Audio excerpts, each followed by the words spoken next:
মিজানুর রহমান আজহারী উনি একটা ইঙ্গিত দিয়েছেন, আর কেউ কেউ তার কথাটা ধরে মাথার কল্লা পর্যন্ত 10 লাখ টাকা ঘোষণা দিয়ে দিয়েছে। আপনার এত টাকা যে একজন মানুষের মাথার দাম আপনি 10 লাখ ঘোষণা দিয়ে দিলেন, তাও আপনি একজন পীর। এটাকে পীর না শয়তান? দুদককে বলবো, যারা 10 লাখ টাকা মানুষের মাথা ঘোষণা দিতে পারে তার টাকা আছে কত আপনারা খোঁজ নিন। কথা বলেন না কেন? এই পীরগুলোকে আমরা মানুষকে 50,000, 5 লাখ, 10 লাখ টাকার কম্বল বিতরণ করতে দেখি না এই শীতে। তারা মানুষের মাথা চায় 10 লাখের বিনিময়ে। কি হয়েছে? সে একটা অসংলগ্ন কথা বলেছে। এই কারণে আপনি 2 ঘন্টা কথা বলেন তো আমি আপনার 50টা ভুল ধরবো।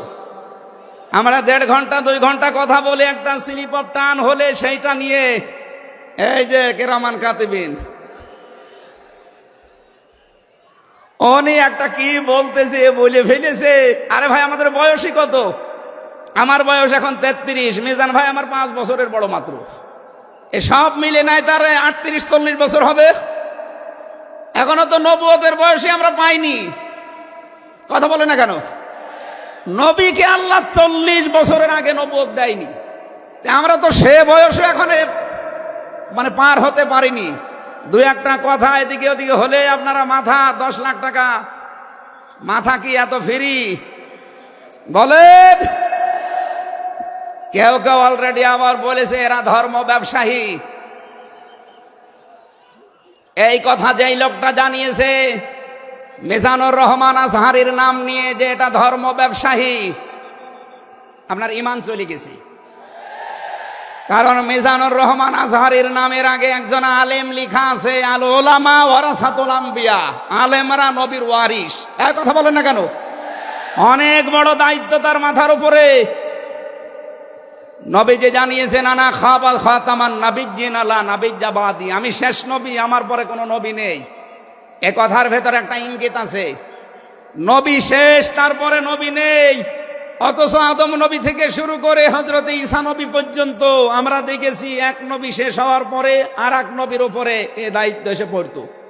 উম্মতের দায়িত্ব ভার নবীরা নিত, কিন্তু এখন তো নবী নেই।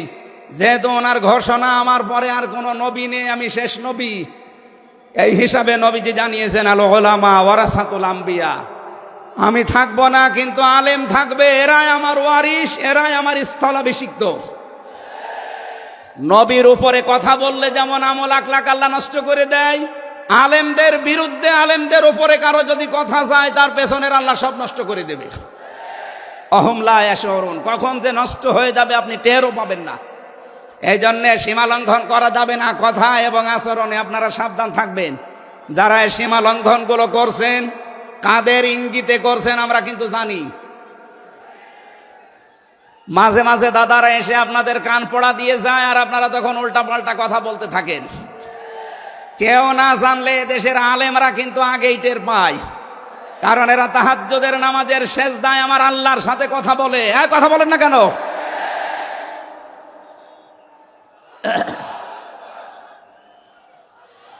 ঠিক আছে, এই জন্য যারাই যা কথা বলবে না কেন, কারো কান পড়ায় কান দিয়ে সীমা লঙ্ঘন করবেন না। আমি আশা করি কি বোঝাতে চাই আপনি বুঝেছেন। নেতৃত্ব দিতে হলে সীমার ভেতরে থাকবেন। 3 নম্বরে আমি পেয়েছি শহীদ আল্লামা দেলাওয়ার হোসাইন সাইদি রহমতুল্লাহ আলাইহি, যদি বেঁচে থাকতেন আজকের এই সিলেটের ময়দানে তিনি আসতেন। কোরআনে কারীম শুনে হাজারো মানুষ হয়তো দিনের দিশা পেত, তো জালেমরা তাকে ধোঁকা দিয়ে জেল থেকে বের করেছিল। আমার সামনে দিয়েই বের করে নিয়ে গিয়েছিল। পোড়া ধোঁকা দিয়ে ওনাকে আগের দিনও দেখলাম কি সুন্দর কথা বলছিল, আমাকে উপদেশ দিচ্ছিল। পরের দিন শুনলাম যে না, উনি অসুস্থ। পোড়াটাই বানোয়াট। যে বলছে আপনি অসুস্থ, চলেন আপনাকে হাসপাতালে নিয়ে যাই, ওখান থেকে চিকিৎসার মাধ্যমে আপনাকে ছেড়ে দেওয়া হবে। উনি তো আনন্দেই বের হচ্ছিলেন, কিন্তু জালেমদের দুর্বিসন্ধি যে এত গভীরে ছিল কেউ বুঝতে পারে নাই, উনি নিজেও টের পান নাই।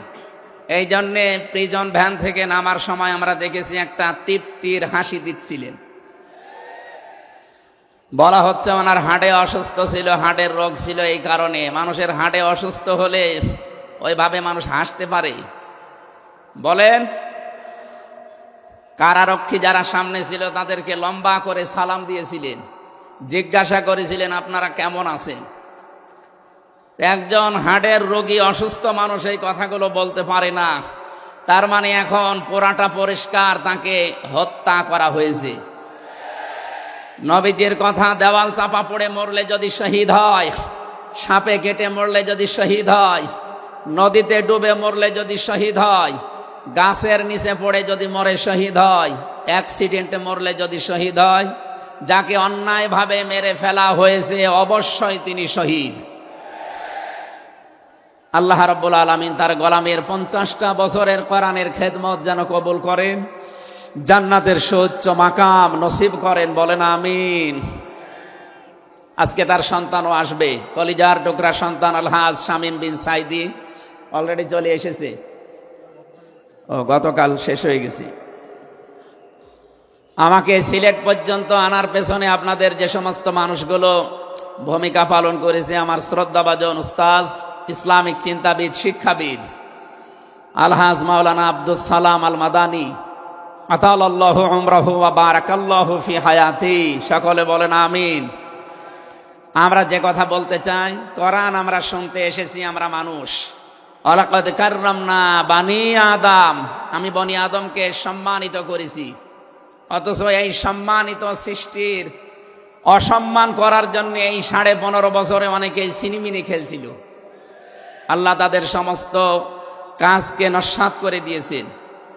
কোরআনের ভেতরে আমরা জেনেছি, কোন জালেম যদি চেয়ারে বসে তাহলে সর্বপ্রথম 2টা কাজ করে। সূরা নমলের 34 নম্বর আয়াতে আল্লাহ দলিল দিয়েছেন, ইন্নাল মুলুকা ইযা দাখালু ক্বরিয়াতান আফসাদুহা ওয়া জাআলু আ'ইজ্জাতা আহলিহা আযিল্লা ওয়া কাযালিকা ইয়াফআলুন। আল্লাহ পাক বলেন, জালেম যদি ক্ষমতায় বসে তার প্রথম কাজ হয় সে বিশৃঙ্খলা তৈরি করে জমিনে। আমরা দেখতে পেয়েছি 15.5 বছরে প্রায় 52টার উপরে বিশৃঙ্খলা তৈরি হয়েছিল। 2 নম্বরে ওয়াজাআলু আইজ্জাতা আহলিহা আযিল্লা, ওই দেশের যারা সম্মানিত নাগরিক, সম্মানিত মানুষ যারা, তাদেরকে সে অপমান করে, অপদস্থ করে। এই দেশের সবচাইতে সম্মানিত মানুষ যারা আমরা দেখতে পেয়েছি তারা আলেম, অথচ এই বাতিলের টার্গেটই ছিল আলেমরা। এই যারা সম্মানিত মানুষদের যারা সম্মান করে, অপদস্থ করে, তাদেরকে হেয় প্রতিপন্ন করে, এটা জালেমদের 2 নম্বর কাজ। তার মানে কোরআনের এই আয়াত অনুযায়ী প্রতীয়মান হয় যারা ছিল এরা জালেম। জবান খুলে বলেন এরা কি? স্পষ্ট ভাষায় বলছি, যারা জালেম এরা আল্লাহর মামলার আসামি। কথাটা খুব হালকা মনে হচ্ছে। সূরা শূরা 25 নম্বর পারা 6 নম্বর পৃষ্ঠা 13 নম্বর লাইনের 42 নম্বর আয়াতে আছে, ইন্নামাস সাবিলু আলাল্লাযীনা ইয়াযলিমুনান নাস। আল্লাহ পাক বলেন, অবশ্যই আমি নিজে মামলা দায়ের করব তাদের বিরুদ্ধে যারা মানুষ হয়ে মানুষের উপরে জুলুম করে। আল্লাহ ইয়াজলিমুনাল মুসলিমুনা দেননি, ইয়াজলিমুনান নাস দিয়েছেন। ইয়াজলিমুন শব্দটা মোজারে, আরবি গ্রামার অনুযায়ী এটা বর্তমান, ভবিষ্যৎ, প্রেজেন্ট, ফিউচার, 2টা কাল নিয়ে শব্দ গঠন করা। তার মানে এখন যারা এ পৃথিবীতে মানুষ হয়ে মানুষের উপরে জুলুম করছে, ভবিষ্যতেও যারা করবে, তাদের কিছু পরিণতির কথা আমরা কোরআনে জেনেছি। রব্বুল আলামিন জানিয়েছেন সূরা নমলের 52 নম্বর আয়াতে, ফাতিলকা বুয়ুতুহুম খাবিয়াতাম বিমা যালামু। হে নবী, একটু তাকান জালেমদের এই বাড়ির দিকে। এই সেই ঘরগুলো জুলুম করার কারণে ঘর আমি আজ পরিত্যক্ত বানিয়ে দিয়েছি, জনশূন্য করে দিয়েছি, উজাড় গৃহ বানিয়ে দিয়েছি। সিলেটবাসী আয়াতটা যে কত বাস্তব, যদিও এটা লূত নবী আলাইহিস সালামের উম্মতদেরকে ইশারা দিয়ে আল্লাহ নাজিল করেছিলেন। তা আমার আয়াতটা পড়ার পর, ব্যাখ্যা বিশ্লেষণ দেখার পরে মনে হচ্ছে 2024 সালের 5 আগস্টের বিকাল বেলা আল্লাহ আবার নাজিল করেছেন। আল্লাহ যেন তার কুদরতি আঙ্গুল দিয়ে দেখাচ্ছেন, এই সেই ঘরগুলো খাবিয়াতান আমি জনশূন্য করে দিয়েছি, পরিত্যক্ত বানিয়ে দিয়েছি, বিমা যালামু জালেমদের জুলুমের কারণে। এর বাস্তব প্রমাণ আমি কুষ্টিয়ায় হানিফ সাহেবের বাড়িটা দেখতে পেয়েছি। বিকাল 5টা বাজতে বাজতে মানুষ বাড়ি না ইট পর্যন্ত রাখে নাই, পায়খানার প্যান পর্যন্ত খুলে নিয়ে চলে গেছে। এতটুকু আল্লাহ শেষ করেননি, এর পরের শব্দ আমাদের জন্য। আল্লাহ তাআলা জানিয়েছেন বিমা যালামু জালেমদের জুলুমের কারণে ওই জায়গা পর্যন্ত আল্লাহ অভিশপ্ত বানিয়ে দেয়। বাংলাদেশের 630টা থানা কম বেশি প্রায় জায়গায় আমার যাওয়া হয়ে গেছে। আমি দেখতে পেয়েছি জালেমদের কোনো চিহ্ন অন্তত এদেশে আর নেই। ফাকতিয়া দাবিরুল কওমিল্লাযিনা যালামু, আল্লাহ বলেন জালেমদের শিকড় কাটা হয়ে গেছে। কতিয়া এটা মজহুল, এর ফাইল বা কর্তা জানা নেই। আল্লাহ বলেন জালেমদের শিকড় কাটা হয়ে গেছে, কে কেটেছে জানা নেই। সারা দেশে জালেমদের বাড়ি ঘরগুলোর দিকে এখন একটু তাকান। আমি তো যেই কয়টার দিকে তাকালাম দেখি মানুষ 8-9 জন 10 জন করে যায়, কেউ এদিকে কেউ এদিকে কেউ এদিকে, সব মনে হচ্ছে জামাতবদ্ধ টয়লেট চলছে। আল্লাহ জালেমদের বাড়ি পর্যন্ত অভিশপ্ত এমনি করে নাই, আমাদেরকে শিক্ষা দিতে চেয়েছেন এটা।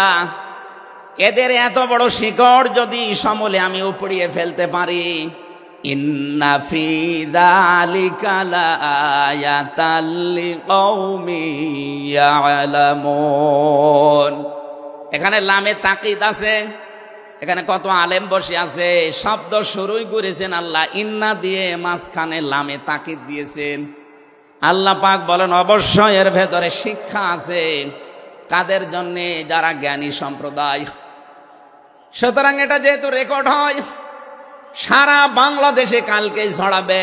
সবাইকে উদ্দেশ্য করে বলছি, জালেমদের এত বড় শিকড় যদি আল্লাহ কেটে ফেলতে পারে, আগামীতে যারা চেয়ারে বসবেন ক্ষমতায়, তারা খুব চিন্তা ভাবনা নিয়ে রাষ্ট্র চালাবেন, আপনার দ্বারা যেন জনগণের উপরে জুলুম হয়ে না যায়। যদি আপনার দ্বারা জুলুম হয়, আগামী 5 বছর পরে আপনার বাড়িও দেখবেন শ্মশান হয়ে গেছে। আমি আশা করি আমার বক্তব্য আপনারা বুঝেছেন, এবং রেকর্ড হওয়ার পরে যারা শুনবে তারাও বুঝবে। আমি এটা বলতাম না, আমি দেখতে পাচ্ছি কিছু মানুষ ইদানিং উলট পালট কথা বলছে। এ কারণে আমি ইঙ্গিত দিলাম, এখনই যদি আপনি এরকম কিছু বলেন, কিছুদিন পরে বলতে পারেন না। গতকালকে এক নেতা এইটা জানিয়েছে যে 15 বছর তো কোরআনের অনুষ্ঠানে অনুমতি লাগতো, আমরা যদি আসতে পারি অনুমতি দেব না। তা আপনি এ কথা বলবেন আমরা জানি, তো কিছুদিন পরে বলতে পারলেন না, আগেই বলে দিলে মানুষ তো সব চিনি ফেলবে। এই জন্যে আমার মনে হয় আপনি ভুল করে ফেলেছেন। আপনি আস্তাগফিরুল্লাহ বা তওবা করে নেবেন, থুক্কু এরকম কিছু দিয়ে অন্তত ফিরে আসবেন যে না, এটা এখন আমি বলবো না, কিছুদিন পরে বলবো। মানুষকে আল্লাহ সম্মান দিয়েছেন, সেই মানুষের উপরে যারা জুলুম করে তারা আল্লাহর কেসের আসামি। পুলিশের কাজে বাধা দেন, পুলিশ বাদী মামলা হবে। আর যারা মানুষ হয়ে মানুষের উপরে জুলুম করে তারা আল্লাহবাদী মামলার আসামি। আল্লাহ কিন্তু ইয়াজলিমুন আল মুসলিমুনা দেননি, যে মুসলমানদের উপরে যারা জুলুম করে ইয়াজলিমুনা নাস দিয়েছেন। বলেন তো হিন্দু কি মানুষ না? আরো আসতে বলেন। এই যে বাইরের দেশের যে সমস্ত আন্তর্জাতিক রিপোর্টগুলো আছে, ভয়েস অফ আমেরিকা এবং মাইক্রোসফট, সব খ্রিস্টানরা ইহুদিরা এরা চালায়। এরা রিপোর্ট দিচ্ছে সারা বিশ্বের 257টা দেশের ভেতরে সবচাইতে নিরাপদে সাম্প্রদায়িক সম্প্রীতি নিয়ে বাস করছে বাংলাদেশের মানুষ। অথচ এই 54 বছর মিথ্যাচার করে বিশ্বের মোড়লদের কাছে আমাদেরকে অনেকেই কালার করার চেষ্টা করেছে। তারা এতদিন মানুষকে শুনিয়েছে বাংলাদেশে সংখ্যালঘু নির্যাতন হয়, এটা ডাহা মিথ্যা কথা। যারা এটা ছড়িয়েছেন সারা বিশ্ব তাদেরকে এখন ধিক্কার দিচ্ছে, ঘৃণা জানাচ্ছে। তারা বলছে এই বাংলাদেশ নিয়ে যারা মিথ্যাচার করছে ওদের জন্মটাই মিথ্যার উপরে। আপনি মাইক্রোসফট দেখেন, তারা রিপোর্ট দিয়েছে সারা বিশ্বের সবচাইতে বেশি মিথ্যা তথ্য ছড়ানো হয় ভারতে। আমি নাম নিতে চাইছিলাম না, বেরিয়ে গেছে। ওদের নাম আমার নিতে মনে বলে না। আমি ঘৃণা করি ওদের উগ্রপন্থী কিছু মানুষকে। হিন্দু ভাইরা আমাদের শত্রু না, কিছু উগ্র আছে যারা জঙ্গি, ওরা এই নামটা মুসলমানদেরকে দিয়েছে, অথচ সবচাইতে বড় জঙ্গি এই উগ্র হিন্দুরা। এদের কারণে আজ হিন্দু সমাজেরও বদনাম হয়ে যাচ্ছে। পরিষ্কার কথা শোনেন বাংলার মানুষেরা, একটা মুসলমানকে যদি আঘাত করেন একটা গুনাহ হবে, কোন অমুসলিমের গায়ে হিন্দুর গায়ে যদি আঘাত করেন ডবল গুনাহ হবে। একটা জুলুমের গুনাহ আর একটা আমানতের খেয়ানত করার গুনাহ। তারা আমাদের কাছে আমানত না, কথা বলেন না কেন? অথচ 15.5 বছরে আমরা আমানতের অনেক খেয়ানত করে ফেলেছি। আগামীতে এই খেয়ানত হবে না ইনশাআল্লাহ। বিশ্ব ইসলামী আন্দোলনের সর্বজন শ্রদ্ধাভাজন নেতৃত্বে যিনি আছেন, আপনাদের সিলেট বিভাগের কৃতি সন্তান, উনি অলরেডি জানিয়ে দিয়েছেন এদেশে যদি ইসলাম আসে সবচাইতে বেশি নিরাপদে থাকবে অমুসলিমরা। এই জন্য গাইবান্ধায় দেখলাম একটা অনুষ্ঠানে, তার আগে একজন হিন্দু পুরোহিত ঠাকুর বক্তব্য দিচ্ছিল যে এই দেশে আগস্টের 5 তারিখের পর থেকে সবচাইতে বেশি নিরাপদে আছি আমরা অন্য ধর্মের লোকেরা। আমরা একথা বিশ্বাস করি, যদি দেশে ইসলাম আসে সবচাইতে বেশি নিরাপদে থাকতে পারবো আমরা। এই জন্য তারাও মনে প্রাণে ইসলাম এদেশে কায়েম হোক এটা চাচ্ছে, বলেন আলহামদুলিল্লাহ। এই জন্য হিন্দুরা আমাদের শত্রু না। আল্লাহ বলেন যারা মানুষ হয়ে মানুষের উপরে জুলুম করে, অত্যাচার করে, এরা আমি আল্লাহর মামলার আসামি। যারা বিশ্বজিৎকে হত্যা করেছেন তিনি আমার সাথে জেলখানায় 3 বছর ছিল, সে ফাঁসির মামলার আসামি। এখন 30 বছর তারা জেল খাটা লাগবে, যাবজ্জীবন জেল হয়ে গেছে। শাওন ছেলেটার নাম, বাড়ি খুলনা, আমাকে মাঝে মাঝে এই তালিকা করার জন্য আসতো, আমাদের রাইটার ছিল। এসে আমার কাছে কান্নাকাটি করে বলতো, হামজা ভাই জীবনে যা ভুল করেছিস। এই বিশ্বজিৎ ছেলেটা বারবার আমাকে বলছিল যে কিসের জামাত ইসলাম, কিসের শিবির, ভাই আমি তো মুসলমানই না। আপনার যদি বিশ্বাস না হয় তো আমি কাপড় চোপড় খুলি, তারপরও আমরা তারে মানি নাই। কপের পরে কপ দিয়ে জায়গায় শেষ করে দিয়েছি। এখন এই যে আমার মা বাবা আমার আর পরিচয় দেয় না, এমনকি আমার যাদের কথা মতো এই কাজ করেছিলাম তারাও আর কোনো খোঁজ খবর নেয় না। 30টা বছর এখন আমার জীবন থেকে নষ্ট হয়ে যাচ্ছে। উনি আমাকে জানিয়েছিলেন, এই জন্য আমি বললাম। উনি বলেছে আপনি বাইরে যদি যেতে পারেন জনগণকে সতর্ক করবেন, কেউ যেন কারো উস্কানিতে পা দিয়ে অন্তত জীবনটা নষ্ট করে ফেলে না ফেলে। এই জন্য এই মেসেজটা পৌঁছালাম। অনেকে উস্কানি কিন্তু দিচ্ছে। আগস্টের 5 তারিখের পর থেকে উস্কানি আরম্ভ হয়েছে বাংলাদেশকে বিশৃঙ্খল করার জন্য বিভিন্ন কায়দায়। একটাও হালে পানি নেয়নি, এখন আবার অন্য একটা নতুন ফর্মুলা আরম্ভ করেছে, এটাও হালে পানি নেবে না ইনশাআল্লাহ। সুতরাং যারা পালিয়ে গেছে তাদের উস্কানিতে পা দিয়ে যদি এই দেশে কেউ বিশৃঙ্খল পরিবেশ তৈরি করতে চান, একটা গোপালগঞ্জের দিকে আপনি মাঝে মাঝে তাকাবেন। পেছনে কিভাবে লাল করে দিয়েছে প্রশাসন দেখেননি? ওই সময় সন্তান গোপালগঞ্জ থেকে ঢাকায় আসলে, বসে আসলে 300 টাকা, দাঁড়িয়ে আসলে 1000 টাকা। কি অবস্থা করেছিল, এটা দেখেও আপনার শিক্ষা হয় না। এই জন্য আমি সতর্ক করছি, আগামী থেকে আমরা যেন কারো উস্কানিতে পা দিয়ে বিশৃঙ্খল পরিবেশ তৈরি করে দেশটা অন্তত 9 রাজ্যের স্বর্গরাজ্য আমরা তৈরি করে না ফেলি। আল্লাহ যেন আমাদেরকে তৌফিক দেন কথা মেনে নেওয়ার, বলেন আমিন। তাহলে যারা মানুষ হয়ে মানুষের উপরে জুলুম করেছে তারা মামলার আসামি কার? আরো জোরে বলেন কার? বৈষম্য বিরোধী ছাত্র আন্দোলনে যারা 9টা দফা দিয়েছিল আমি কোরআনে কারিমের সাথে প্রায় 6টা দফা পেয়েছি। সূরা নমলের সূরা নাহালের 90 নম্বর আয়াতে 6টা আছে, আর বাকি জায়গা থেকে তারা আরো 3টা নিয়েছিল। তারা প্রথম যেটা নিয়েছে ওই ওয়ান জাস্টিস, আমরা ন্যায় বিচার কায়েম করতে চাই, এটা আল্লাহ 1500 বছর আগে জানিয়েছেন। সুবহানাল্লাহ বলতে পারেন নাই? আমরাও তো চাই এদেশে ন্যায় বিচার কায়েম হোক, কথা বলেন ঠিক কিনা? আর কোরআনে কারিম ছাড়া ন্যায় বিচার কায়েম করা সম্ভব না। আমান আমিলা বিহি ওজেরা আমান হাকামা বিহি আদালা, যদি কেউ আমল করে কোরআনের তাকে আল্লাহ পুরস্কার দেবে, কেউ যদি এই কোরআনে কারিম কায়েম করতে পারে তাহলে সে ন্যায় বিচার কায়েম করতে পারবে। সুতরাং এদেশে যারা শহীদ হয়ে গেলেন জীবন দিয়ে, তাদের যে উদ্দেশ্য, এ উদ্দেশ্য যেন সামনে সফল হয়, আমরা সবাই সেই চেষ্টায় থাকবো ইনশাআল্লাহ। সতর্ক করছি এ কারণে, 1628 জন মানুষ দায়িত্বে ছিলেন বাংলাদেশে, ডাইরেক্ট ইনডাইরেক্ট মিলে। এরা আমরা যতদূর দেখতে পেয়েছি, আমার জেল জীবনের 3টা বছর ফাঁসির কন্ডেম সেলের ভেতরে আমি দেখেছি বাস্তবতা। এই 1628 জন কম বেশি এরা জুলুমের সাথে জড়িত। কেউ সরাসরি জালেম, কেউ জালেমের দোসর। কথা বলুন, জালেমরা টার্গেট কার? আরো জোরে। এজন্য আপনারা আল্লাহর মামলার আসামি, বাদী যত বড় হয় মামলা তত কঠিন হয়। আমাদের মামলা, আলেমদের মামলার বাদী সব ছিল সরকার, এই জন্য আলেমদের কোনো জামিন নেই। আমার মামলা 30 বারের উপরে উঠেছে, সিএমএম কোর্ট, জজ কোর্ট, হাইকোর্ট মিলে। জামিন হবে না, কারণ আমার নামের আগে আলেম আছে। আমার নামের আগে যদি লয়দির কি গ থাকতো, আমি 3 বছর না 3 দিনও আমার জেলে থাকা লাগতো না। আমাকে ধরার পরে তারা অফার দিয়েছিল, যা যা বলতে বলি এইগুলো শুধু বলবেন, কালকে আপনাকে আমরা ছেড়ে দেব না। এত মিথ্যা কথা বলা আমার দ্বারা সম্ভব না।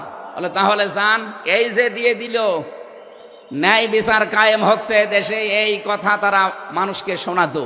পুরাটাই চলেছে 15.5 বছরে, পুরা অবিচার আর অন্যায়। এই জন্য যারা আল্লাহর মামলার আসামি, আপনি ভাবতে পারেন বিষয়টা কত বড় বিষয়। আল্লাহ নিজে মামলার বাদী, নিজে বিচারপতি, নিজে রায় দেবেন। এই জন্য জালেমদের একুলো শেষ, অকুলো শেষ। মানুষ হিসাবে আমরা মানুষকে সামনে সম্মান দিয়ে চলবো ইনশাআল্লাহ। দরুদ আর সালাম পড়ছি আমাদের নবী, মানবতার মহান শিক্ষক মুহাম্মদুর রাসূলুল্লাহ সাল্লাল্লাহু আলাইহি ওয়াসাল্লামের প্রতি। বিশ্ব নবীকে আল্লাহ পড়া কোরআন শরীফে, এই যে কোরআনের যে আয়াত পড়লাম আমরা, সূরা বাকারার 208 নম্বর আয়াত আমরা তেলাওয়াত করেছি। এ কোরআনে কারিম পড়তে হলে প্রতিটি অক্ষর, 29টা অক্ষর আমরা আছে জানি আরবি, প্রতিটি অক্ষর দিয়ে নবীজিকে আল্লাহ ডাক দিয়েছেন একটা সুন্দর এবং উত্তম নাম নিয়ে। বিশ্ব নবীকে আল্লাহ আলিফ দিয়ে জানিয়েছেন আহমদ, তিনি প্রশংসিত। বা দিয়ে আল্লাহ জানিয়েছেন আমার নবী বাশির, তিনি সুসংবাদদাতা। তা দিয়ে আল্লাহ জানিয়েছেন আমার নবী মুত্তাকি, তিনি পরহেজগার। সা দিয়ে আল্লাহ পাক জানিয়েছেন আমার নবী মুদ্দাসসির, তিনি কম্বলওয়ালা। জিম দিয়ে আল্লাহ জানিয়েছেন আমার নবী জামিল, সুন্দর। হা দিয়ে আল্লাহ জানিয়েছেন আমার নবী হামিম, অন্তরঙ্গ বন্ধু। খ দিয়ে আল্লাহ জানিয়েছেন আমার নবী খাতামান নাবিয়্যিন, শেষ নবী। এভাবে বলতে বলতে সর্বশেষ অক্ষরে যে দেখবেন ইয়া, আল্লাহ জানিয়েছেন ইয়াসিন। বলেন আল্লাহু আকবার। তাফসিরে কাবীর আল্লামা ফখরুদ্দীন রাজি রহমতুল্লাহ আলাইহি এই সিন শব্দের তিনি 5টা ব্যাখ্যা দিয়েছেন। তিনি লিখেছেন সিন মানে সাজ্জিদুল আলামিন, সিন মানে সাজ্জিদুল বাশার, সিন মানে সাজ্জিদুল কাউনাইন, সিন মানে সাজ্জিদুল আম্বিয়া, সিন মানে সাজ্জিদুল মুরসালিন। এক একটা শব্দের ভেতরে হাজার হাজার কথা তিনি দিয়েছেন। আমি একটা বলছি, সিন মানে সাজ্জিদুল আলামিন। শুধু আলম না, আলামিন বহু বচন। এই পৃথিবীতে 257টা রাষ্ট্র আছে। যত জগৎ আল্লাহ বানিয়েছেন, আপনি যে জগতেই বাস করেন না কেন, মুহাম্মদ রাসূলুল্লাহকে আপনাকে নেতা মানা লাগবে, আদর্শ মানা লাগবে। কারণ আল্লাহর ঘোষণা দেওয়া নেতা এই একজন। আল্লাহ পৃথিবীর অন্য কাউকে হে নেতা এ শব্দ বলেননি, শুধু আমাদের নবী, আপনার নবী মুহাম্মদুর রাসূলুল্লাহকে জানিয়েছেন ইয়াসিন, হে নেতা। আয়াতের তাফসিরে আমি আরেকটা আয়াত পেয়েছি, সূরা হুদ 12 নম্বর পারা 12 নম্বর পৃষ্ঠার 1 নম্বর লাইনের 98 নম্বর আয়াত। এটা তাফসিরে ফি জিলালিল কোরআনে পাবেন। আমি সামারাইজ করে বলছি, যদিও ফেরাউন সম্পর্কে এটা নাজিল হয়েছে, সাইয়্যিদ কুতুব রাহমাতুল্লাহ আলাইহি তাফসীর করতে গিয়ে তিনি লিখেছেন, যেই নেতা জাহান্নামে যাবে কিয়ামতে, ওই দলের নেতার যত অনুসারী আছে, যত মানুষ তাকে অনুসরণ করত, সব অনুসারীরা তার সাথে জাহান্নামে যাবে। এটা বাংলাদেশের সাথে খুব দরকার, এজন্য আমি সতর্ক করলাম। আপনার বিবেকের কাছে প্রশ্ন করে এটা নেতা নির্বাচন করবেন, এটা দুনিয়ার বিষয় হলে আমি বলতাম না, এটা আখিরাতের সাথে রিলেটেড। যার নেতা ঠিক নেই, ওই নেতা যদি জাহান্নামে যায়, ইয়াকদুমু কওমাহু ইয়াউমাল কিয়ামাতি ফাআওরাদাহুমুন নার ওয়া বিইসাল বিরদুল মাওরুদ। জোরে বলেন আল্লাহু আকবার। সিলেটবাসী, সারা বাংলাদেশ এখন আমার সামনে, এই যে দেখতে পাচ্ছেন না, সারা বাংলাদেশে ছড়াইয়া যাচ্ছে। যাদের নেতা ঠিক নেই, আদর্শ ঠিক নেই, এক্ষুনি আপনি তওবা করে ঠিক করবেন। সত্যি বলছি, যাদের নেতা ঠিক নেই, ওই নেতা যদি জাহান্নামে যায়, আল্লাহর কসম আপনাকে ওর সাথে জাহান্নামে যাওয়া লাগবে। নেতৃত্ব দেওয়ার জন্য গুণ বললাম কয়টা? বলেন বলেন। আপনি সূরা বাকারার 247 নম্বর আয়াতটা দেখবেন। ক্বালা ইন্নাল্লাহা আসতাফাহু আলাইকুম ওয়া যাদাহু বাসতাতান ফিল ইলমি ওয়াল জিসম ইলা আখিরি আয়া। আল্লাহ নিজে জানিয়েছেন, এই পৃথিবীতে কেউ যদি নেতৃত্ব দিতে চায়, তার প্রথম নাম্বারে জ্ঞান লাগবে। জোরে বলেন, কি লাগবে? আপনি যাকে মেনে চলেন, যার না নেতৃত্ব মানেন, বলেন তো সে জ্ঞানী আপনার দৃষ্টিতে মনে হয়? যে লোকটা কথা বলতে পারে ঈদুল ফিতরের জানাজার নামাজ আগামীকাল অনুষ্ঠিত হবে, ওর জ্ঞান কেমন আপনি টের পাচ্ছেন না? এই কথা বলে না কেন? এই জন্য নেতৃত্বের সামনে কেউ দিতে চাইলে তাকে জ্ঞানী হওয়া লাগবে, আসমানের জ্ঞানী হওয়া লাগবে। যাবতীয় জ্ঞান, জাগতিক জ্ঞান তো লাগবেই, মাস্ট বি। এইটার জ্ঞান লাগবে। কোনটার বলেন? 2 নম্বরে আমি পেয়েছি, নেতা হওয়ার জন্য লাগবে, কেউ যদি সীমা লঙ্ঘন করে, কথাবার্তার কাজে কামে, সে নেতৃত্ব দেওয়ার যোগ্যতা হারিয়ে ফেলে। এটা সূরা শুআরার 152 নম্বর আয়াতে পাবেন।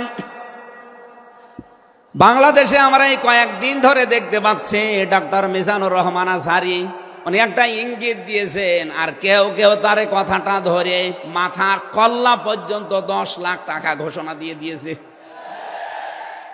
আপনার এত টাকা যে একজন মানুষের মাথার দাম আপনি 10 লাখ ঘোষণা দিয়ে দিলেন, তাও আপনি একজন পীর।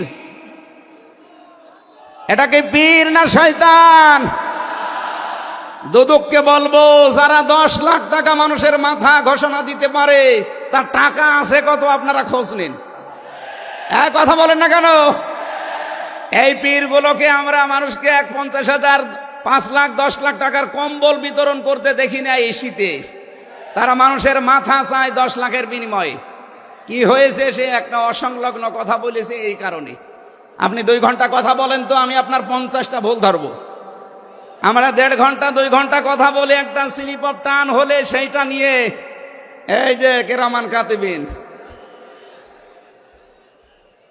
উনি একটা কি বলতেছে বলে ফেলেছে। আরে ভাই, আমাদের বয়সই কত? আমার বয়স এখন 33, মিজান ভাই আমার 5 বছরের বড় মাত্র। এ সব মিলে নাই তার 38-40 বছর হবে। এখনো তো নবুয়তের বয়সে আমরা পাইনি। কথা বলে না কেন? নবীকে আল্লাহ 40 বছরের আগে নবুয়ত দেয়নি, আমরা তো সে বয়সে এখন মানে পার হতে পারিনি। দুই একটা কথা এদিকে ওদিকে হলে আপনারা মাথা 10 লাখ টাকা, মাথা কি এত ফ্রি বলেন? কেউ কেউ অলরেডি আবার বলেছে এরা ধর্ম ব্যবসায়ী। এই কথা যেই লোকটা জানিয়েছে মিজানুর রহমান আজহারীর নাম নিয়ে যে এটা ধর্ম ব্যবসায়ী, আপনার ঈমান চলে গেছে। কারণ মিজানুর রহমান আজহারীর নামের আগে একজন আলেম লিখা আছে, আল উলামা ওয়ারাসাতুল আম্বিয়া, আলেমরা নবীর ওয়ারিস। এই কথা বলেন না কেন? অনেক বড় দায়িত্ব তার মাথার উপরে। নবীজি জানিয়েছেন আনা খাতামান নাবিয়্যিন লা নাবিয়্যা বাদি, আমি শেষ নবী, আমার পরে কোনো নবী নেই। এ কথার ভেতরে একটা ইঙ্গিত আছে, নবী শেষ, তারপরে নবী নেই। অথচ আদম নবী থেকে শুরু করে হযরত ঈসা নবী পর্যন্ত আমরা দেখেছি এক নবী শেষ হওয়ার পরে আর এক নবীর উপরে এ দায়িত্ব এসে পড়তো। উম্মতের দায়িত্ব ভার নবীরা নিত, কিন্তু এখন তো নবী নেই। যেহেতু ওনার ঘোষণা আমার পরে আর কোনো নবী নেই, আমি শেষ নবী, এই হিসাবে নবীজি জানিয়েছেন আল উলামা ওয়ারাসাতুল আম্বিয়া, আমি থাকবো না কিন্তু আলেম থাকবে, এরাই আমার ওয়ারিস, এরাই আমার স্থলাভিষিক্ত। নবীর উপরে কথা বললে যেমন আমল আখলাক আল্লাহ নষ্ট করে দেয়, আলেমদের বিরুদ্ধে, আলেমদের উপরে কারো যদি কথা যায় তার পেছনের আল্লাহ সব নষ্ট করে দেবে। অহুম লা ইয়াশউরুন, কখন যে নষ্ট হয়ে যাবে আপনি টেরও পাবেন না। এই জন্যে সীমা লঙ্ঘন করা যাবে না, কথা এবং আচরণে আপনারা সাবধান থাকবেন। যারা এই সীমা লঙ্ঘনগুলো করছেন, কাদের ইঙ্গিতে করছেন আমরা কিন্তু জানি। মাঝে মাঝে দাদারা এসে আপনাদের কান পড়া দিয়ে যায়, আর আপনারা তখন উল্টা পাল্টা কথা বলতে থাকেন। কেউ না জানলে দেশের আলেমরা কিন্তু আগেই টের পায়, কারণ এরা তাহাজ্জুদের নামাজের সেজদায় আমার আল্লাহর সাথে কথা বলে। কথা বলেন না কেন?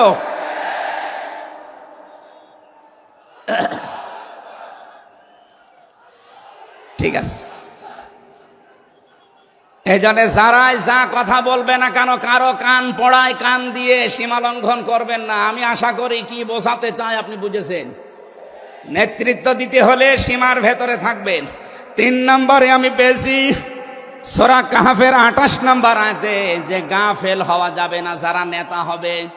অথচ এই দেশে আমরা দেখি এই 54-53 বছরে যারা নেতৃত্ব দিয়েছে অধিকাংশগুলোই গাফেল। আল্লাহর এই কোরআন সম্পর্কে তারা গাফেল, মানবতার সম্পর্কে তারা গাফেল ছিল। 4 নাম্বারটাই পেয়েছি সূরা নিসা। এইটা আমার মনে হয় না বলাই ভালো, না এইটা বললে সমস্যা আছে। আমি শুধু আয়াত বলে দিচ্ছি, বাড়ি যে মিলান, আমি বাংলাও বলবো না। সূরা নিসা 5 নাম্বার পারার 2 নাম্বার পৃষ্ঠার 11 নাম্বার লাইনের 34 নাম্বার আয়াত। আল্লাহ রাব্বুল আলামিন, বাংলা বলবো, আর রিজালু কাওয়ামুনা আলান নিসা, নেতা হবে পুরুষ, মহিলা নেতা হতে পারবে না। এটা একটু আস্তে বলেন, আমার ভয় করে। এই জন্য আমরা সামনে যারা নেতা হবে তারা যেন পুরুষ হয়। কথা বলেন ঠিক কিনা? নবীজি জানিয়েছেন লা ইউফলিহা কওমুন, ওই জাতি কখনো সফল হতে পারে না যে জাতির নেতৃত্বে কোনো মহিলা বসে আছে। আমার এই হাদিসটা 100% বিশ্বাস হয়, আপনাদের না 98%? এই হাদিস 100% বিশ্বাস করেন কারা? দেখি লিল্লাহে তাকবীর। এই দেখেন তো, হাত তোলেনি কে? আলহামদুলিল্লাহ। ঠিক আছে, বসেন বসেন বসেন, তাফসীর মাহফিলে বসেন।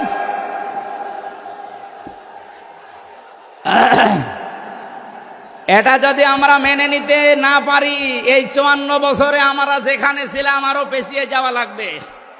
এই জন্য আমরা সামনে এগিয়ে যেতে চাই। কোরআনের সূরা নিসার 34 নম্বর আয়াত, সামনে যদি নেতা হয় পুরুষ মানুষ হবে ইনশাআল্লাহ। আরো জোরে বলেন ঠিক কিনা? 5 নাম্বার পেয়েছি সূরা বাকারা 124 নম্বর আয়াত, কোন জালেম নেতা হতে পারবে না। আমাদের জাতির পিতা হযরত ইব্রাহিম আলাইহিস সালামকে দিয়ে আল্লাহ উদাহরণ দিয়েছেন, আপনি সূরা বাকারার 124 নম্বর আয়াতটা পড়ে নেবেন। সুতরাং যারা জালেম হবেন সামনে তাদের নেতৃত্বে আসার দরকার নেই, আপনি ভিক্ষা করে খান। কথা বলেন না কেন? আমরা অনেককেই দেখতে পাচ্ছি এই যে দ্বিতীয় স্বাধীনতার পর থেকে অনেকেই জুলুম আরম্ভ করেছেন। আপনারা থামবেন? আমরা সবাই মাজলুম এই দেশে, শুধু ওই 14 দল বাদ দিয়ে। সুতরাং আমরা এই মাজলুম গুলো যেন আবার জালেম হয়ে না যায়, তাহলে নেতৃত্ব দেওয়ার যোগ্যতা আমরা হারিয়ে ফেলবো। আল্লাহ যেন আমাদেরকে বাঁচান, বলেন আমিন। সূরা বাকারা আয়াত নাম্বার 208। আমরা একটা মাত্র আয়াত থেকে আজকে তাফসীর করার জন্য বসছি, আমার নির্ধারিত সময় পর্যন্ত যাব।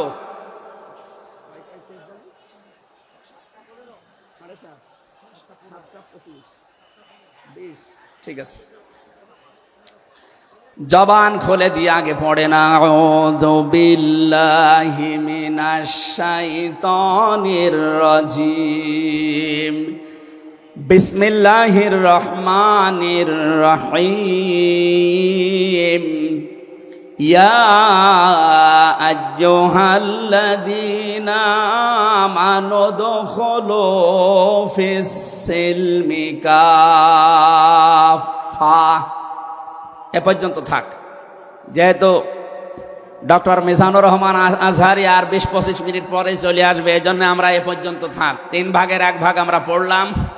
সূরা বাকারা আল্লাহ তাআলা ডাক দিয়েছেন ইমানদারকে। কাকে বলেন তো? আমরা ইমানদার না বেঈমান? ঈমান আনার আগে একটা কাজ করা লাগে। আল্লাহর ঘোষণা, ফামাই ইয়াকফুর বিত-তাগুত ওয়া ইউমিন বিল্লাহ।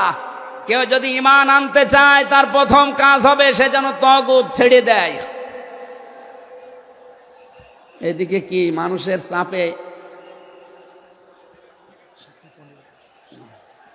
মানুষের চাপে এগুলো হচ্ছে নাকি? আপনারা একটু ধৈর্য ধরেন। আসলে এনাদের তো আর জায়গা নেই, আর কোথায় পাবে জায়গা? এখানে শুনলাম আসার আগে 8 থেকে 10 লাখ মানুষের ওনারা ব্যবস্থা করেছে। এরপরও বাইরে যে অবস্থা দেখলাম, কমপক্ষে 15 থেকে 16 লাখ মানুষ আজকে এই সিলেটের ময়দানে এসেছে কোরআন শোনার জন্য। আলহামদুলিল্লাহ। সম্মানিত ভাইরা, আমরা যেটা বলতে চাচ্ছি, ঈমান আনার আগে আল্লাহর নির্দেশ যে তাগুত ছেড়ে দাও, তাহলে ফাকাদ ইসতামসাকা বিল উরওয়াতিল ওয়াসকা, এমন একটা মজবুত রশি ধারণ করতে পারবা, লাং ফিসামা লাহা, যা ছিঁড়ে যাবে না। এ বাংলাদেশ সহ বিশ্বে আমরা যারা ঈমানের দাবি করি, অনেকে তাগুত ছেড়ে না দিয়ে ঈমান এনেছি। এজন্য বিপদ আসলে ঈমান আর টেকে না। পক্ষান্তরে যারা তাগুত ছেড়ে দিয়ে ঈমানের দাবি করতে পেরেছে, এই মানুষগুলোর ঈমানের যত পরীক্ষা হয় তাদের ঈমান তত মজবুত হয়। শহীদ আল্লামা দেলাওয়ার হোসাইন সাঈদী তার 1 নম্বরে প্রমাণ। কথা বলেন না কেন? 13টা বছর জীবনে একটা ঘরে কাটিয়েছে, তারপরও তিনি মাথা নত করেন নাই। কারণ তাগুত ছেড়ে দিয়ে ঈমান এনেছিলেন। তাগুত ছেড়ে না দিয়ে যদি ঈমান আনতেন তিনি টিকে থাকতে পারতেন না। আমি বহু মানুষ জেলে দেখেছি, বহু আলেমকে দেখেছি, তারা টিকে থাকতে পারে না, আল্লাহকে পর্যন্ত দোষারোপ করে। ডক্টর শফিকুল ইসলাম মাসুদ, দেলাওয়ার হোসেন শিবিরের সাবেক সভাপতি, নাম নিয়ে বলছি এই কারণে, এই মানুষগুলো ঈমান এনেছিল তাগুত ছেড়ে দিয়ে। দেলাওয়ার ভাইকে তার গরম করে লজ্জাস্থানে ঢুকিয়েছে, পুরুষাঙ্গ নষ্ট করে দিয়েছে। 57 দিন লোকটা রিমান্ডে ছিল, তারপরও টলাতে পারে না জালেমরা। কিন্তু যারা ঈমান এনেছে তাগুতের সাথে মিল মহাব্বত রেখে, আপনি তাকান, আগস্টের 5 তারিখের পরে তারা অনেকেই বেঈমান হয়ে গেছে। জাতীয় মসজিদের সাবেক ইমাম, কথা বলে না কেন? 5 তারিখের পরে পালিয়েছে, পৃথিবীর ইতিহাস পাল্টিয়ে দিয়েছে। জাতীয় মসজিদের ইমাম পালিয়ে যায়, এটা একটা লজ্জা না? এমপিরা নাই পালিয়ে গেল, আপনি কেন পালাবেন? কিছুদিন পরে জোর করে এসেছিল ইমামতি আবার করব, জনগণ জুতা দিয়ে পিটিয়েছে। পরের দিন স্ট্যাটাস দিয়েছে, জনগণ জুতা দিয়ে পিটিয়েছে, তাই কি আমার গায়ে লাগেনি। মানুষ কত নিচে নামতে পারে। তার বাবা তো একজন ভালো মানুষ ছিল, একজন আলেম ছিল, তো কি এসেছে আল্লাহ জানে। একটা জালেমাকে সে নাম দিয়েছে কওমি জননী। এই নামটা যেই দিন দেয় সেদিন জেলখানায় ওনার নামে বদদোয়া হয়েছে। মাওলানা মামুনুল হক সহ যত আলেম ছিল আমরা এক জায়গায়, ওনারা বলছিল যে করল কি হেফাজত ইসলামের 13 সালে এতগুলো মানুষ হত্যাকারী যার হাতে রক্ত লেগে আছে, আর সেই লোকটাকে নাম দিয়ে দিল কওমি জননী। আমাদের মাথা কাটা গেল। এরকম হাজারো আলেম, হাজারো পীর, হাজারো মুসলমানের দেশে ঈমান রাখতে পারে নাই, কারণ তগুতের সাথে সম্পর্ক রেখে ঈমানের দাবি করত। আল্লাহ বলেন ঈমান আনতে হলে আগে তগুত ছেড়ে দাও, এরপরে ঈমানের দাবি করো। উদখুলু ফিস সিলমি কাফা, ঈমানদার যারা তারা প্রবেশ করো পুরাপুরি ভাবে ইসলামে। এখানে সিলমন বা সালমন, সিনের উপরে জবর দিলে হয় সালমন মানে শান্তি, সিনের নিচে জের দিলে হয় সিলমন মানে ইসলাম। আল্লাহ রাব্বুল আলামিন ঈমানদারকে ডাক দিয়ে জানিয়েছে তোমরা প্রবেশ করো। যেহেতু সিলমনটা আছে এই জন্য ইসলাম নেওয়া লাগবে। আমি যতগুলো তাফসীর বিশ্ববিদ্যালয়ে থাকাকালীন মিলিয়েছিলাম এই সিলমন দিয়ে। আমি ভার্সিটিতে থাকাকালীন প্রায় 42টার উপরে এক জায়গায় মিলিয়েছি, যে দেখি সবাই কি বলে। প্রত্যেক মুফাসসির এখানে শান্তি না, এখানে নিয়েছেন তারা ইসলাম অর্থে তোমরা পুরাপুরি ইসলামে প্রবেশ করো। এখন আমরা যদি প্রশ্ন করি পুরাপুরি ইসলামে প্রবেশ করার অর্থ কি, কোরআন শরীফ থেকে আমরা ব্যাখ্যা বিশ্লেষণ দিয়েছি যে 5টা বিষয় যখন দেখবেন আপনার ভেতরে আছে তখন বুঝবেন আমি পুরাপুরি ইসলামে প্রবেশ করেছি। জোরে বলেন সুবহানাল্লাহ। আমি তাফসীর থেকে যে নোটগুলো নিয়ে এসেছি তার 1 নম্বরে আপনি যখন দেখবেন যে আপনি আত্মসমর্পণ করে ফেলেছেন, 2 নম্বরে আপনার ভেতরে ইখলাস তৈরি হয়েছে, 3 নম্বরে আপনার বিশুদ্ধ আকীদা তৈরি হয়ে গেছে, 4 নম্বরে আপনার চরিত্র উন্নত হয়েছে, 5 নম্বরে আপনার লেনদেনের স্বচ্ছতা এসেছে। এই 5টা কাজ যখন আপনি দেখবেন তখন মনে করবেন যে আমি ইসলামে পরিপূর্ণ প্রবেশ করেছি। এখন বলেন তো আপনার কি 5টা কাজ পরিপূর্ণ হচ্ছে? আত্মসমর্পণ 1 নম্বরে আপনাকে করা লাগবে আমার আল্লাহর সামনে। কার সামনে? এটা দেখিয়েছেন আমাদের জাতির পিতা হযরত ইব্রাহিম। ইয ক্বালা লাহু রাব্বুহু আসলিম ক্বালা আসলামতু লিরাব্বিল আলামিন। সূরা বাকারা 1 নম্বর পারা 19 নম্বর পৃষ্ঠা 7 নম্বর লাইনের 131 নম্বর আয়াতে আছে। এটা ইবনে কাসিরে পাবেন। আল্লাহ পাক বলেন আত্মসমর্পণ করো। উনি গাছের মাথায় বসে কোড়াল দিয়ে কাঠ কাটছিলেন, ডাক দিয়ে বলে মাবুদ এখানে বসে আত্মসমর্পণ করব কি করে? আল্লাহ পাক বলেন আত্মসমর্পণ এখানে খতনা করে আত্মসমর্পণ করো। গাছের মাথায় তিনি কোড়াল দিয়ে খাতনা করে বললেন আমি মহাবিশ্বের প্রতিপালকের কাছে আত্মসমর্পণ করলাম, স্যালেন্ডার করলাম। এতটুকু তিনি শেষ করেননি, তিনি ডাক দিয়েছিলেন ইন্তেকালের আগে তার সন্তানদেরকে, ওয়াসাা বিহা ইব্রাহিম বানিহি ওয়া ইয়াকুব ইয়া বানিয়া ইন্নাল্লাহা আসতাফা লাকুমুদ্দিন ফালা তামুতুন্না ইল্লা ওয়া আনতুম মুসলিমুন। হযরত ইব্রাহিম আলাইহিস সালাম এবং ইয়াকুব এই 2 জন নবী ইন্তেকালের আগে তার সন্তানকে ডাক দেন, হে আমার কলিজার টুকরার সন্তানেরা, ইন্নাল্লাহা আসতাফা অবশ্যই আল্লাহ তোমাদের জন্য মনোনীত করেছেন লাকুমুদ্দিন একটা দিনকে, ফালা তামুতুন্না ইল্লা ওয়া আনতুম মুসলিমুন মৃত্যুবরণ করবা না যতক্ষণ মুসলমান হতে না পারো। এবার আসেন তো ইব্রাহিম আমাদের জাতির পিতা, হযরত ইয়াকুব আলাইহিস সালাম তাদের সন্তানদেরকে ইন্তেকালের আগে নসিহত করলেন যে তোমাদের জন্য আল্লাহ একটা দিন মনোনীত করেছেন। কি মনোনীত করেছেন? দিন কি? এ রাতের পরে যেটা আসবে ওই দিন। বলেন বলেন। কবরে গুরুত্বপূর্ণ যে প্রশ্নগুলো তার ভেতরে এটা একটা, মা দীনুকা, দিন কি? এটা যদি আপনি ক্লিয়ার হতে না পারেন কবরে যে প্রশ্নের জবাব দিতে পারবেন না। এজন্য এই বিষয়টা নিয়ে বিস্তারিত আমাদের জানা শোনা দরকার। দিন বলতে আল্লাহ নিজে আবার ব্যাখ্যা দিয়েছেন, দিন কি জানো?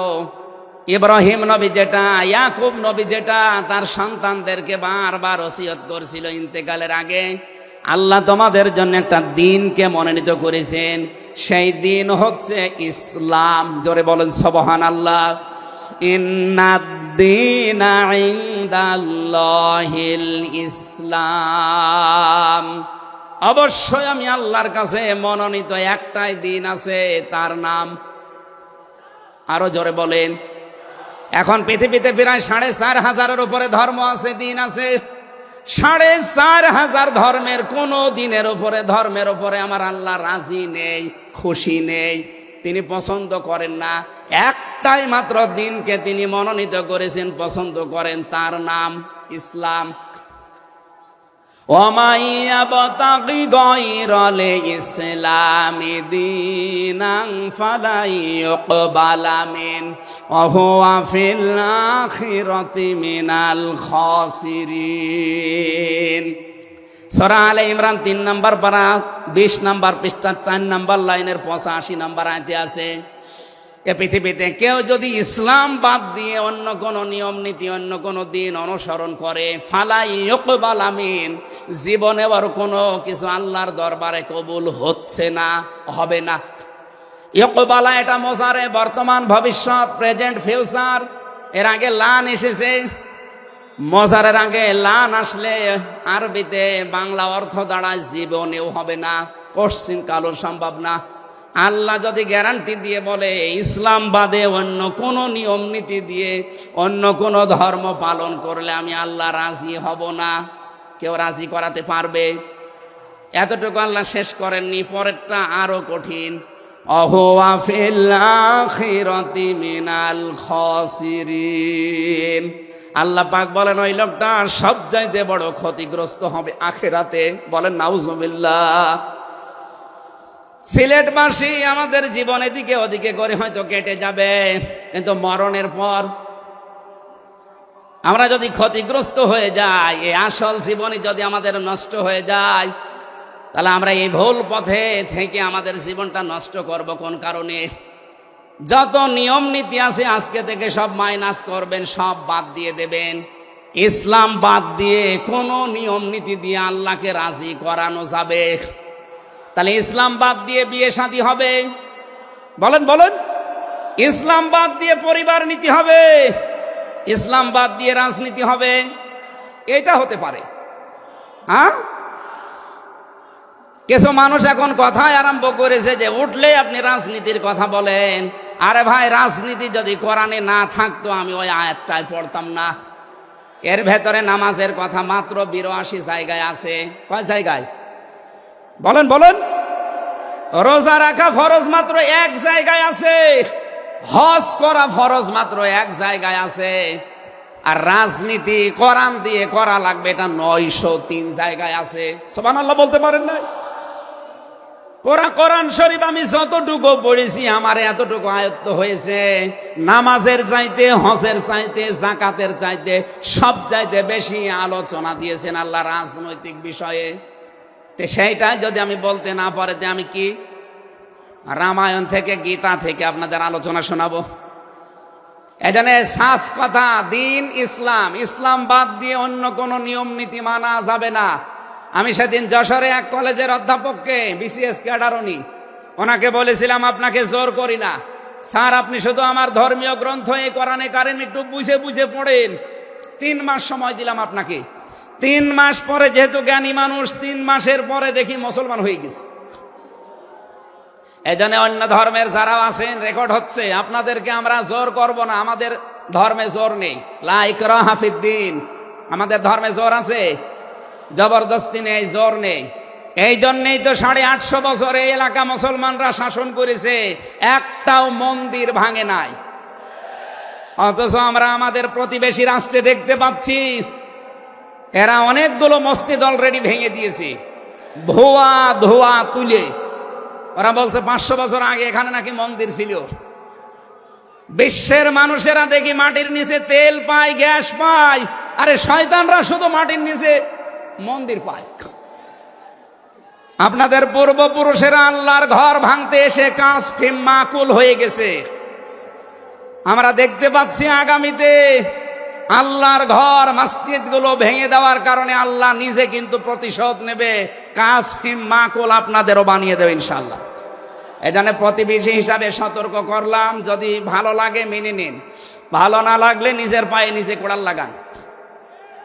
আমার কথার অর্থ বোঝেননি? সুতরাং পৃথিবীতে দিন ইসলাম বাদ দিয়ে কোন ধর্ম সব মানুষের বানানো তৈরি করা, অন্য ধর্মের মানুষদেরকে আমরা চ্যালেঞ্জ করছি, আহ্বান জানাচ্ছি, আমাদের এইটা পড়েন, লা ইকরাহা ফিদ্দিন লা রাইবা ফি যালিকাল কিতাবু লা রাইবা ফি। কোনো সন্দেহ নেই, সন্দেহের অবকাশ পর্যন্ত নেই। এখানে আসেন, যদি মনটা আপনার ভালো থাকে, টনি বেলারের শালিকা লরেন বুথকে যেভাবে হেদায়েত দিয়েছে আপনাকেও দিতে পারবে ইনশাআল্লাহ।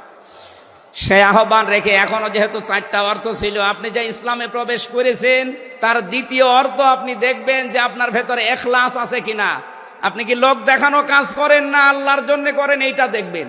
3 নাম্বার, আপনার আকীদা শুদ্ধ আছে কিনা। আজ এই দেশের একটা মাসলুম সংগঠনের উপরে একটা তহমত দেওয়া হয় যে এদের আকীদা ঠিক নেই। আপনার আকীদা কত ভালো, আমি নিচে নামলাম না। 4 নম্বরে, উন্নত চরিত্রের অধিকারী হওয়া লাগবে, আর এটা নিতে হবে মুহাম্মদুর রাসূলুল্লাহর কাছ থেকে। 5 নম্বরে, আমাদের লেনদেন স্বচ্ছ হওয়া লাগবে। আপনারা তাফসীর শুনতে এসেছেন, আমরা বিস্তারিত আর বলতে পারলাম না আজকে, কারণ আমার সময় শেষ হয়ে গেছে। আগামীতে কিছুক্ষণ পরে যেহেতু ডক্টর মিজানুর রহমান আজহারী ভাই আসবে, ওনার কাছে আমরা আরো গুরুত্বপূর্ণ কথা শুনবো ইনশাআল্লাহ। আজকের কথাগুলো আল্লাহ আমাদের জীবনে প্র্যাকটিক্যাল লাইফে আমল করার তৌফিক দিন, আমিন। বারাকাল্লাহু লানা ওয়া লাকুম ফিল কোরআনিল আযীম। আসসালামু আলাইকুম ওয়া রাহমাতুল্লাহ।